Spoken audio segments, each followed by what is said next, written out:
அண்மை செய்தியை பார்க்கிறோம். கூகுள் நிறுவன அதிகாரிகள் விரைவில் முதலமைச்சரை சந்திக்க உள்ளதாக ஒரு அண்மை தகவல் வெளியாகியுள்ளது. கூகுள் நிறுவன அதிகாரிகள் விரைவில் முதலமைச்சரை சந்திக்க உள்ளதாக அண்மை தகவல் வெளியாகியுள்ளது. முதலமைச்சர் மு.க.ஸ்டாலினை கூகுள் நிறுவன அதிகாரிகள் சந்திக்க உள்ளதாக ஒரு அண்மை தகவல் வெளியாகியுள்ளது. அதனை நாம் அண்மை செய்தியாக பார்த்துக் கொண்டிருக்கிறோம். விவரங்களை செய்தியாளர் செலினா வழங்க கேட்கலாம். செலினா, விவரங்கள் என்ன?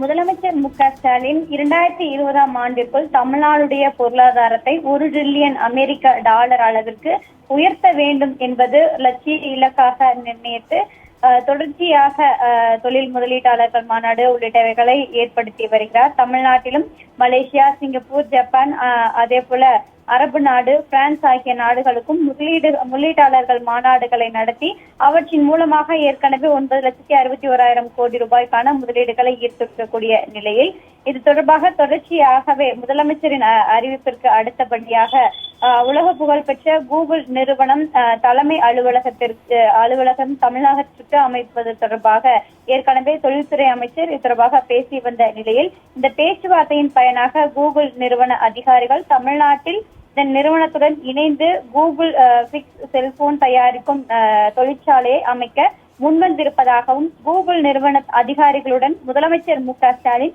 சென்னையில் சந்திக்க இருப்பதாகவும் அதே போல கூகுள் நிறுவன பிக்சல் தொழிற்சாலையும் தமிழ்நாட்டில் முதன்முறையாக அமைக்க இருப்பதாகவும் தற்பொழுது அறிக்கை ஒன்று வெளியிடப்பட்டிருக்கிறது.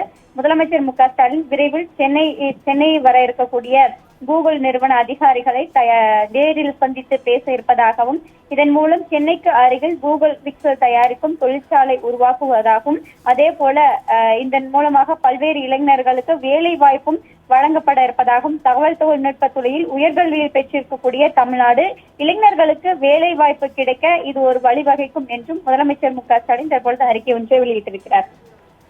விவரங்களுக்கு நன்றி செலினா.